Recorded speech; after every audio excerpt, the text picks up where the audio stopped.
આજે વાઘોડિયા ખાતે પહેલગામ ના હુમલામાં આપણા દેશના યાત્રાળુઓને ટુરિસ્ટોને નામ પૂછીને જે મારવામાં આવ્યા હતા એના બદલા રૂપે આપણા દેશના યશસ્વી વડાપ્રધાન માનનીય નરેન્દ્ર મોદી સાહેબે ઈંટનો જવાબ પથ્થર આપીને આપણી સેનાને ત્રણે પાંખને બોલાવીને કે તમારે જે કંઈ કરવું હોય એ કરો, પણ આપણે ઈંટનો જવાબ પથ્થરથી આપવાનો છે. આપણા યશસ્વી વડાપ્રધાન નરેન્દ્ર મોદી સાહેબે ઈંટનો જવાબ પથ્થરથી આપીને આપણી સેનાએ 19 મિનિટની અંદર પાકિસ્તાનની 20 ચેકપોસ્ટોને નષ્ટ કરીને આખું ઓપરેશન 19 મિનિટમાં પૂરું કર્યું હોય ત્યારે આખા દેશની અંદર સૈનિકોનું સન્માન કરવા માટે આખા દેશમાં તિરંગા યાત્રા ચાલી રહી હોય ત્યારે આપણું વાઘોડિયા પણ એની અંદરથી બાકાત ના રહે અને આપણું વાઘોડિયા પણ આ તિરંગા યાત્રામાં ખૂબ મોટી સંખ્યામાં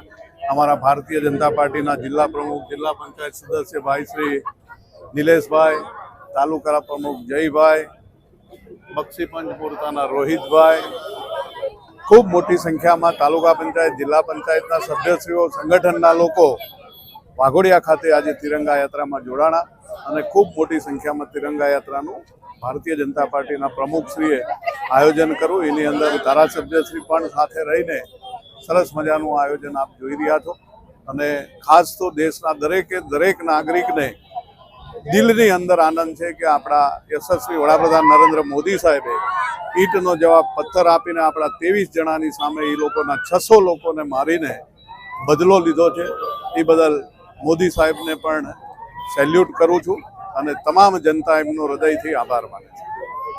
પહેલગામની અંદર જે આપણા ભારતીયો પ્રવાસમાં ગયેલા જેની ઉપર હુમલો થયો ત્યારે આતંકવાદીઓ જે આપણા નિર્દોષ લોકોને મારવામાં આવ્યા છે ત્યારે આતંકવાદીઓને કોઈ ધર્મ હોતો નથી, એને કોઈ માન કે સન્માન કે અભિમાન કશું હોતું નથી, પરંતુ એને એક નફટાઈથી અને નિર્દોષ લોકોને માર્યા છે. ત્યારે ઈંટનો જવાબ પથ્થરથી આપ્યો છે આ ભારત સરકારે અને તમામ નાગરિકો જે આપણા સૈનિકો બોર્ડર ઉપર આપણી સૌની રક્ષા કરી રહ્યા છે ત્યારે એનો જુસ્સો વધારવા માટે આખા દેશની અંદર તિરંગા યાત્રાનું આયોજન કરેલું છે.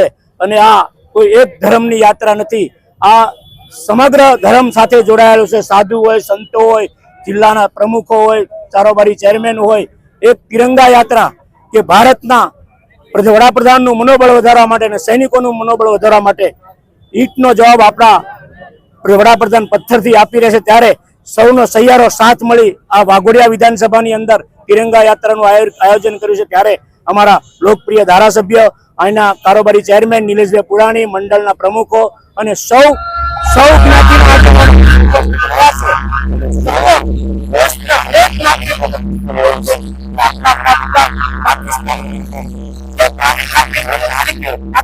ઘુસી અને આતંકવાદીઓને મારવાનો આવ્યા છે.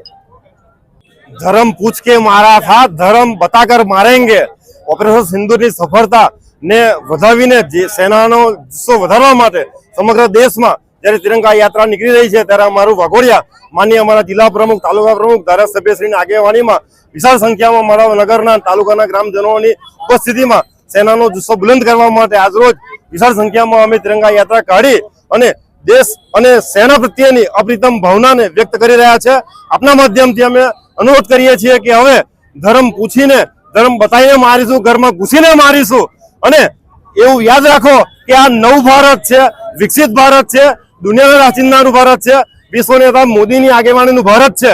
એટલે પાકિસ્તાન સમજી જાય કે હવે જરાય કરશે નહીં ચાંદડી ચારો, નહીં તો ચોક્કસપણે ઘરમાં ઘૂસીને મારીશું. એ અમારા સમગ્ર નગર અને આખે તાલુકાનું આહવાન છે. અગાઉ પહેલગામ ખાતે આપણા 26 નિર્દોષની જાન આતંકવાદીઓ દ્વારા લેવામાં આવી. એના જવાબ રૂપે આપણી ભારતીય સેનાએ 13 જ મિનિટમાં એમના જે પરમાણુ શસ્ત્રો છે ત્યાં જઈને આપણા એરક્રાફ્ટોએ જે હુમલો કરીને જે પાકિસ્તાનને જવાબ આપ્યો છે અને આતંકવાદીઓને જે જવાબ આપ્યો છે એ નિમિત્તે આપણા સૈનિકોનું અને આપણી સેનાનું કુમાર વધે, જોર વધે એ માટે આજે પૂરા ભારતીય દેશમાં આ તિરંગા યાત્રા કાઢવામાં આવી છે. યુવાનો દ્વારા આ તિરંગા યાત્રાને ઘણો પ્રતિસાદ મળેલો છે અને આપણી સેના પણ એની માટે સક્ષમ છે કે આવતા દિવસોમાં ઈંટનો જવાબ પથ્થરથી આપીશું. માતા કી જે આજ રોજ વાઘોડિયા ગામ ખાતે દેશમાં જે બનાવ બન્યો હતો એ બાબતે જે આપણી સરકારે જવાબ આપ્યો ઓપરેશન સિંદૂર, એને પાકિસ્તાનને જડબાજોડ જવાબ હતો. એ બાબતે આજે તિરંગા યાત્રા વાઘોડિયા ગામમાં કાઢવામાં આવી. તો જિલ્લાના પ્રમુખ અમારા નવનિયુક્ત રસિકભાઈ પ્રજાપતિ સાહેબ તથા MLA સાહેબ ધર્મેન્દ્રસિંહ વાઘેલા બાપુ સાહેબ તથા જિલ્લાના આગેવાનો તથા અમારા તાલુકાના આગેવાનો, ગ્રામજનો, અનેક દેશ પ્રેમી જે લોકો હતા એ આજે એક થઈ અને પાકિસ્તાનને અહીંયા રહ્યા જવાબ આપ્યો કે ભાઈ તમારી ઈંટનો જવાબ અમે પથ્થરથી આપી શકીએ એમ છે. ભારત માતા કી જય. જય જય ગરવી ગુજરાત.